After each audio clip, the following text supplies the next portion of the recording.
Dear learners, welcome in our सफौसत studio. और आज हम उपस्थित हैं इम्पोर्टेंस ऑफ केमिस्ट्री के साथ।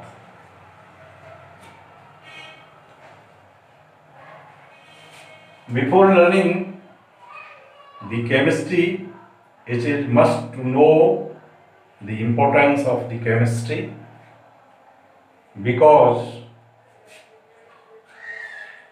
this is the question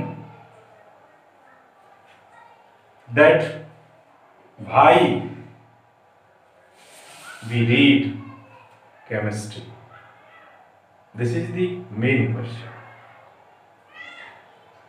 I think there is no field in the universe or in the world is vacant without chemistry, because where electron is present, where matter is present, the chemistry is also present. So we see importance of the chemistry in brief. Chemistry के छोटे रूप में और उसके महत्व को छोटे रूप में यहाँ देखेंगे वन बाय वन। तो पहला हमारा क्या महत्व है, जब तक हमारी महत्व समझ में नहीं आता तब तक हम ये नहीं समझ पाते कि हम इसका अध्ययन क्यों कर रहे हैं। मेरे ख्याल से सबसे पहले हमारा यही मंतव्य होता है, हमारी मानसिक स्थिति होती है कि जब तक हमको उसका लाभ मालूम नहीं पड़ता है तब तक हम उसका अध्ययन क्यों करें।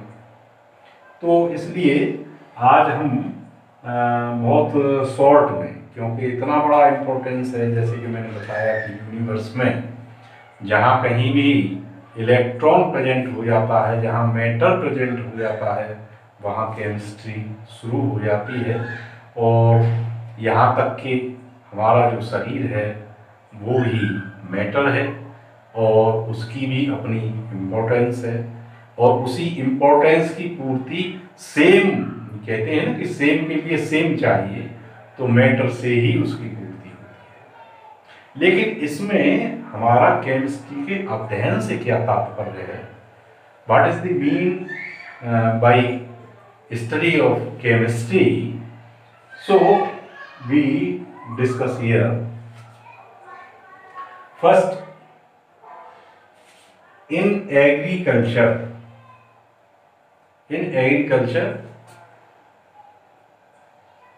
chemistry role an important part as a fertilizers.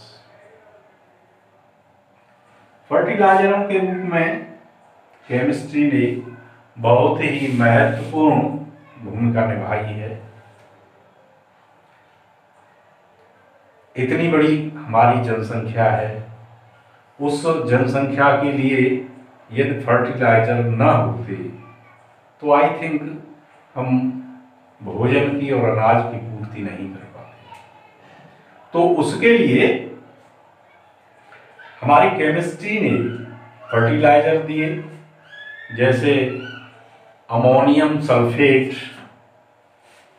जैसे यूरिया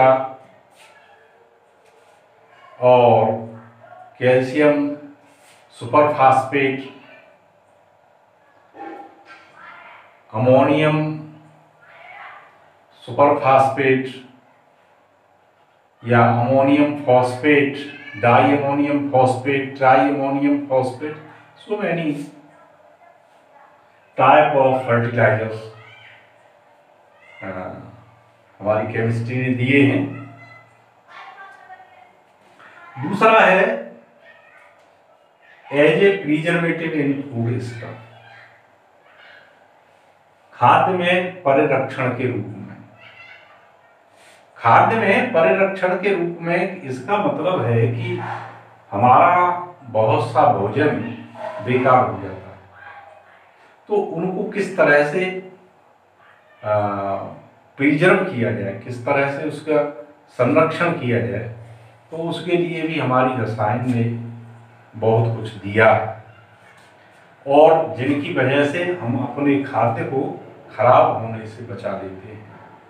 तो प्रिजर्वेटिव के रूप में हमारी रसायन ने सोडियम बेंजोएट का हम अच्छा प्रयोग करते हैं, सोडियम बेंजोएट के, क्योंकि सोडियम बेंजोएट अंदर जाकर के हमारा कोई नुकसान नहीं करता और वो यूपीरिक एसिड बन करके और बाहर हो जाता है। और डिटेल बाद में बात करेंगे जब कभी हम बात करेंगे डेली रसायन की। दूसरा है सोडियम मेटाबाइसल्फेट। ये सोडियम मेटाबाइसल्फेट भी हमारा अच्छा प्रयोग होता है। अब जैसे अचार हैं, जैम हैं, जेली हैं, इनको बचाने के लिए, अधिक दिनों तक चलाने के लिए हम सोडियम मेटाबाइसल्फेट का प्रयोग करते हैं। सॉरी, मेटाबाइसल्फाइड का प्रयोग करते हैं, सल्फेट नहीं, सल्फाइड का प्रयोग करते हैं, और ये उसमें जाकर के SO2 गैस के रूप में उसका प्रिजर्वेशन करती है। तो इस तरह से हमारी ये केमिस्ट्री का यहाँ पर महत्व प्रदर्शित होता है। अब तीसरा पॉइंट है हमारा आर्टिफिशियल स्वीटनेस। देखिए, हम प्राकृतिक रूप से शुगर लेते हैं, जिसे हम सुक्रोज कहते हैं, ग्लूकोज कहते हैं, फ्रक्टोज कहते हैं, प्राकृतिक रूप से लेते हैं। लेकिन कहीं हमें जरूरत है ज्यादा मिठास की, तो हम आर्टिफिशियल, हमने स्वीटिंग एजेंट्स बनाए हैं, स्वीटिंग साल्ट्स बनाए हैं। उसमें है हमारे जैसे कि सैकरीन महत्वपूर्ण है। ये 550 गुना हमारे सुक्रोज से ज़्यादा मीठा है। और एक खास बात यह है कि हमारे शरीर में कहीं भी कोई रिएक्शन नहीं करता है और सीधा हमारे यूरिन के माध्यम से आउट हो जाता है। तो इसी तरह से हमारा दूसरा है, इसी में एक और उदाहरण हम देख सकते हैं, स्पार्टेन। ये स्पार्टेन लगभग 100 गुना ज़्यादा मीठा है। तो ये हमारे स्वीटिंग एजेंट्स हैं। इसके बाद आती है chemistry in medicine. Chemistry in medicine एक बड़ा टॉपिक है, तो इसको मैं थोड़ा थोड़ा सा आपके सामने रखता हूं। पहला है एज ए एनाल्जेसिक, जैसे एस्प्रिन है, जैसे पैरासीटामोल है, या यूं कहें कि ज्वर के रूप में, दर्द के रूप में हम इन एनाल्जेसिक का प्रयोग करते हैं और बहुत ही प्रचलित हैं पैरासीटामोल और एस्प्रिन। अब एस्प्रिन के तो और भी बहुत से प्रयोग आने लगे हैं, तो अच्छा है एस्प्रिन। इसके अलावा कैंसर थेरेपी में भी हमारी रसायन ने काम किया है। जैसे टैक्सोल है, ये हमारी कैंसर थेरेपी में प्रयोग होता है। सिस्प्लेटिन है, ये भी कैंसर थेरेपी में प्रयोग होता है। सिस्प्लेन। एड्स में, एड्स का नाम आपने सुना होगा, एड्स भी बड़ा दूर रोग है, ऐसा डिजीज है कि जा नहीं रहा है, जिसमें हमारी पूरी इम्यूनिटी समाप्त हो जाती है। तो उस एड्स में AZT का प्रयोग होता है, AZT का प्रयोग होता है, ठीक है। एनेस्थेटिक के रूप में, जो कि हमारी अनकॉन्शस पैदा करते हैं, के रूप में कई एक रसायन हैं। क्योरिंग द मलेरिया, मलेरिया के इलाज में जैसे क्विनैन है, तो क्विनीन का प्रयोग किया गया है, लेकिन अब उसके डेरिवेटिव हैं जिसको हम प्रयोग करते हैं। इसमें क्विनीन फॉस्फेट है, क्विनीन सल्फेट है, या हमारा प्रेमाक्विन है, क्लोरोक्विन है ना, क्यूमाक्विन है, बहुत सी दवाई हैं। तो ये एंटी मलेरियल के रूप में हमने प्रयोग किया है। दूसरा है वैक्सीन। वैक्सीन बहुत ही महत्वपूर्ण है। पेंडेमिक डिजीज के लिए वैक्सीन का प्रयोग किया गया है। आज देखिए एक पेंडेमिक डिजीज है जिसका सॉल्यूशन नहीं मिल पा रहा है, वैक्सीन नहीं मिल पा रही है, जिसे हम कोरोना कह रहे हैं। तो इसके लिए हमने काफ़ी वैक्सीन बनाई हैं, जैसे कि चिकन पॉक्स है, वूपिंग कफ है, तो इसके लिए हमारे वैक्सीन उपलब्ध हैं और हमने इस पर सफलता भी प्राप्त की है। तो ये सब रसायन विज्ञान की देन है। इसके अलावा एंटीबायोटिक्स हैं। एंटीबायोटिक्स के दो रूप मिलते हैं। एक तो है हमारा बैक्टीरियल, माने कि जो बैक्टीरिया को मार देता है, किलर है। दूसरा है बैक्टीरियोस्टैटिक। बैक्टीरियोस्टैटिक में क्या है कि ये उसका इनहिबिशन करता है, एज ए इनहिबिटिंग एजेंट के रूप में होता है। तो देखिए किलर के रूप में जैसे कि हमारी पेनिसिलिन है, उसका हम प्रयोग करते हैं। जैसे कि हमारा ओफ्लॉक्सासिन है, इसका प्रयोग करते हैं। और इनहिबिटरी के रूप में हम टेट्रासाइक्लिन का प्रयोग करते हैं, क्लोरमफेनिकोल का प्रयोग करते हैं। तो ये हमारे एंटीबायोटिक्स हैं। तो ये हमारी केमिस्ट्री इन मेडिसिन है। केमिस्ट्री इन इंडस्ट्री, अब ये इतना बड़ा टॉपिक है कि बड़ा शॉर्ट में हम आपको बता दें कि पहला है हमारा सिंथेटिक फाइबर्स के रूप में,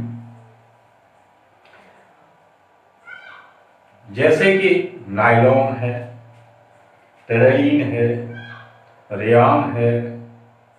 तो ये सब हमारी केमिस्ट्री की देन है। यदि केमिस्ट्री इन फाइबर्स को न देती तो मैं समझता हूँ कि कॉटन हमारे कपड़ों की पूर्ति नहीं डाल पाता। इसके अलावा पेंट्स हैं और हमारी वार्निश हैं, एनेमल्स हैं, डाइज हैं, बाइंडिंग मटेरियल्स हैं। जैसे आप फेविकॉल वगैरह समझते हैं, तो बाइंडिंग मटेरियल्स हैं, इसमें भी महत्वपूर्ण भूमिका निभाई है। दूसरा है प्लास्टिक्स। प्लास्टिक में जैसे पीवीसी है, टेफ्लॉन है, आप सब परिचित हैं, बेकिलाइट है। और बिना प्लास्टिक की तो हमारा लगभग डेली लाइफ ही शून्य सा हो जाता है। तो प्लास्टिक में फिर आप देखते हैं सीमेंट है। आज हम सीमेंट बना पा रहे हैं और उसकी वजह से आधुनिक गगनचुंबी इमारतें भी बना पा रहे हैं। तो सीमेंट में हमारी केमिस्ट्री का बड़ा महत्वपूर्ण योगदान है। गिलास हैं, जैसे कि कांच है, गिलास, ये भी बड़ा महत्वपूर्ण है। इसके अलावा मेटलर्जी के रूप में आप देखें, धातु निष्कर्षण के रूप में देखें तो अनेकों धातुएं हमने निष्कर्षित की हैं। वो सब रसायन विज्ञान का ही महत्व है, जिसमें हम आयरन, जो आजकल का सोना माना जाता है, तो आयरन महत्वपूर्ण है। इसके अलावा अन्य धातुएं भी हम एक्सट्रैक्ट कर रहे हैं उनके कोर्स से, उनके खनिजों से। अब आगे देखें, इसमें जैसे कि लेदर है, लेदर इंडस्ट्री है, उसने भी काफ़ी प्रगति की है, तो लेदर इंडस्ट्री में इसका उपयोग हो रहा है। इसके अलावा हमारे जो एसिड हैं, बेसिस हैं, वो भी बन रहे हैं, चाहे वो सल्फ्यूरिक एसिड हो, चाहे वो नाइट्रिक एसिड हो, चाहे हमारा सोडियम हाइड्रोक्साइड हो। तो इनकी इंडस्ट्री में भी हमारी केमिस्ट्री ने बड़ी भूमिका निभाई है, और बिना इन एसिड और बेसिस के किसी देश की प्रगति संभव नहीं है। मैं आपको ये बता दूं कि किसी देश की प्रगति का एक पैमाना सल्फ्यूरिक एसिड का कंजम्पशन भी है। तो सल्फ्यूरिक एसिड है, जैसे कि HNO3 है या अमोनिया का बनाना है, तो ये भी है। अब अगला आता है हमारा एक्सप्लोजिव्स। विस्फोटकों में भी बहुत हमने प्रगति की है, और इस विस्फोटकों में हमारी जैसे कि ट्राइनाइट्रो ग्लिसरॉल है, तो ये महत्वपूर्ण इसने भूमिका निभाई है। TNT है जैसे कि, इसने भी महत्वपूर्ण भूमिका निभाई है। और इसके अलावा हमारा आप समझें कि जैसे नाभिकीय क्रियाएं हैं, नाभिकीय विखंडन है, फिशन है, और अब तो हम फ्यूजन की भी बात कर रहे हैं, हाइड्रोजन बॉम्ब भी बना रहे हैं, तो ये सब एक्सप्लोजिव्स में आता है, फिशन। इसके अलावा डाइज में बड़ी महत्वपूर्ण भूमिका निभाई है रंगों में, और जैसे कि इंडिगो है, जैसे कि कॉन्गो रेड है, जैसे मेलाकाइट ग्रीन है, तो ये सब हमने बनाया है। इसके अलावा आरामदायक रुचिकारक के रूप में भी हमने काफ़ी प्रगति की है। तो इसमें जैसे हमारे कॉस्मेटिक्स हैं, वो इसमें आ जाते हैं, परफ्यूम्स हैं, और ऑयल्स हैं, सोप्स हैं, डिटर्जेंट्स हैं, तो पेपर है, पेपर भी इसी में आ जाता है। मैं कहता हूँ कि बिना पेपर के आज कोई काम नहीं हो सकता, तो वो भी हमारी इस केमिस्ट्री की देन है। इसके अलावा ऊर्जा रसायन, जिसे हम केमिस्ट्री इन एनर्जी कह रहे हैं, इसमें भी बड़ी महत्वपूर्ण भूमिका हमारी केमिस्ट्री निभाई है। जैसे कि हमारा पेट्रोलियम है, तो इसमें बड़ा महत्वपूर्ण भूमिका है इसकी। और अब एक जो बेसिक प्रॉब्लम है, तो वो बेसिक प्रॉब्लम ये है कि